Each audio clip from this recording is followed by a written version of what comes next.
I'm Jeff Mowatt. Over the 30 years that I've been delivering customer service training, I've found that a lot of people use time management methods that leave them spinning their wheels. Employees want to complete important projects and take care of customers, but there are so many interruptions and competing priorities that it's difficult to gain ground. Well, the good news is I have 3 questions for you that will reveal ways that you can enhance customer service, improve efficiency, and make more money for yourself and for your company. And as a bonus, you get to go home at a decent hour and take care of your personal relationships and your health.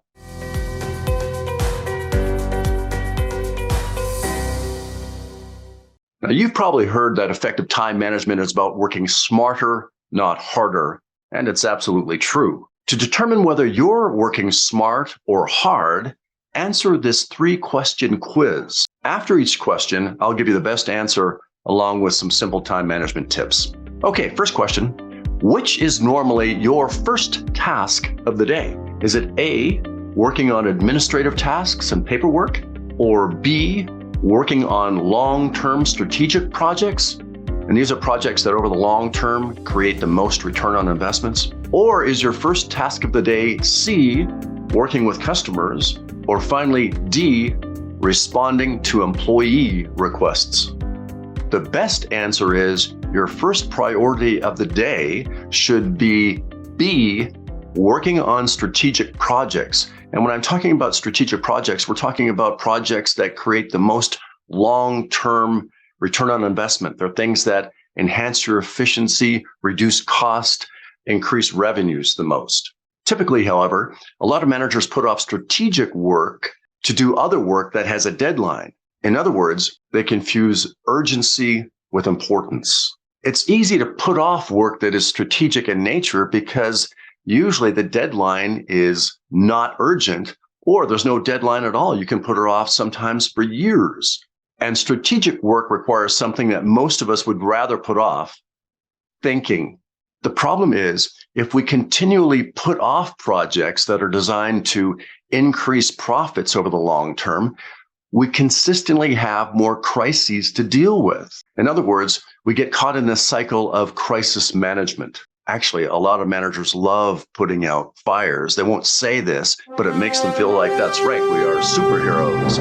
In fact, they live in a fool's paradise, treating symptoms every day rather than curing the underlying disease. Working on strategic projects for the first hour or hour and a half of the day puts you in a proactive mindset, which means that even though you may have crises that arise over the course of the day, at least you have the comfort of knowing that you're doing something over the long term to prevent those crises from occurring. In other words, working on strategic projects gives you a sense of control and feeling like there's a light at the end of the tunnel. People talk about urgent tasks that need their immediate attention.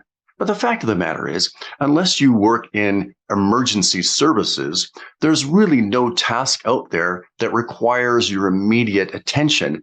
Most tasks, including customer requests, can wait a simple hour, hour and a half, and there'll be no consequence. But what it does mean is that you've actually accomplished something. In fact, realistically, you'll accomplish more in that 90 minutes of uninterrupted strategic work than the other 7 or 8 or 9 hours combined of all the other tasks that you do over the course of the day. By the way, if you're finding this to be helpful, be sure to like and subscribe so that as I release new videos, you'll get a heads up. Okay, that brings us to our second time management question to determine whether you're working smart or hard. For project work, which do you typically do first? A, the project with the most pressing deadline. B, the project that's easiest to do quickly. Or C, the project that will generate the most long-term profits. Well, obviously, if you work for a for-profit organization, it should be C, working on the project that will generate the most long-term profits. Of course, that's what we're in business for if you work for a private sector for-profit organization. Unfortunately, most managers don't work on the highest payoff projects. They instead focus on the projects that have the most urgent deadlines. They submit to the tyranny of the urgent. It's fine to work on projects with urgent deadlines, but before doing that, start with the first 90 minutes of your day on those projects that are going to generate the most long-term profits. And then spend the next hours on those projects with more urgent deadlines. Kind of makes sense, doesn't it? Just as an aside, effective time management also has to do with our energy management, our physical and our mental energy. So I'm going to ask you to either comment in the section below or send an email to jeff@jeffmowatt.com as to when are you the most productive and creative? Is it A, early morning, B, the end of your workday, or C, late at night? I'd love to hear where your energy is at its peak. Okay, that brings us to our last time management question on whether you're working smart or hard. You ready for it? Okay, administrative tasks are the most important for managers to do themselves. And that's simply an A, true, or B, false. Well, the answer is B, false. Administrivia is the day-to-day managing of money, manpower, and machinery. Think of them as cash flow, scheduling, and inventory. It's the tedious, mindless reporting and paperwork that simply has to be done. And it's the lowest form of work for any manager. It should be automated, outsourced, or delegated. If we do this work ourselves, we're acting as a clerk, not as a leader. Now, I do understand that we all have paperwork. I mean, even the top level CEOs still manage somehow their expenses, I suppose.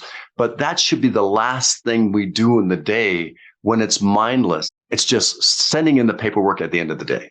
And that brings us to what I call the path of least resistance. The problem is that administrivia is somewhat seductive for managers because it's easy to do, makes us look busy. Oh, and it has a deadline. Ditto for customer requests that should be handled by frontline employees, not by you as a manager.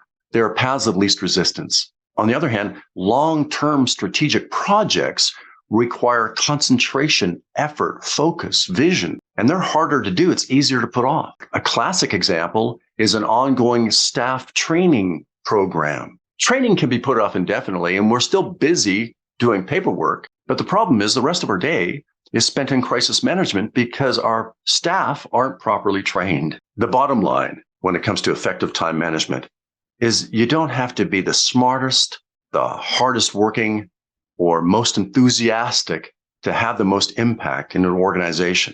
We simply need to learn how to manage our time and priorities so that we're less busy and more productive. Well, I hope you found this to be helpful. And if you like this video, I think you're going to love my 30-second tips. You'll find them for free at jeffsbusinesstips.com.